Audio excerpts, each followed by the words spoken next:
நிறைவா கோவிலுக்கு போவதற்கான இன்னொரு முக்கியமான காரணம் நிம்மதி. என்னுடைய நண்பர் ஒருத்தர் இதை குறிப்பிட்டு இருந்தார். உனக்கு என்னப்பா கடவுள் நம்பிக்கை இருக்கு, எது நடந்தாலும் அவன் செயல் அப்படின்னு போட்டு போயிருவேன், ஆனா எங்களால் அப்படி கடந்து போக முடியல அப்படின்னு சொன்னார். அவர் சொன்ன வர விஷயம் என்னன்னா, அப்போ அவர் ஏதோ ஒரு மிகுந்த சோகத்துல இருந்திருந்தார். அவரால் அதுல இருந்து கடந்து வர முடியல. அவருக்கு தெய்வ நம்பிக்கை அதிகமாக கிடையாது. ஆனா அவர் சொல்ல வந்த விஷயம் என்ன அப்படின்னா, எனக்கு கடவுள் நம்பிக்கை இருக்கு, நமக்கு கடவுள் நம்பிக்கை இருக்குன்னா எந்த ஒரு செயல் நடந்தாலும், அது புகழின் உச்சமாக இருந்தாலும் தோல்வியின் அடியாக இருந்தாலும் நம்ம அதுல இருந்து மீண்டு வந்துருவோம். ஏன்னா கடவுள் நம்மளை பார்த்துக்குவாருன்னு நமக்கு தெரியும். கடவுள் நம்மளை காப்பாற்றுவாருன்னு நம்ம நம்புவோம். அது எந்த கடவுள், சிவனா, விஷ்ணுவா, முருகனா, விநாயகரா, துர்கையா என்பதல்ல கேள்வி.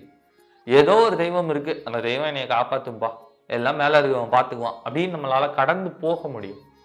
வாழ்வது ஒரு வாழ்க்கை, அந்த வாழ்க்கையை நிம்மதியா வாழ்றதுக்கு இந்த கோவில்கள் அருமருந்தா இருக்கு. யார்கிட்டையுமே சொல்ல முடியாத விஷயங்கள், மனசுக்குள்ள மட்டுமே இருந்து புழங்கி கொண்டிருக்கும் பல விஷயங்களை உணர்வதற்கு ஒரு சக்தி இருக்கு அப்படிங்கிறத பெரிய நிம்மதியை கொடுக்குது இல்லை.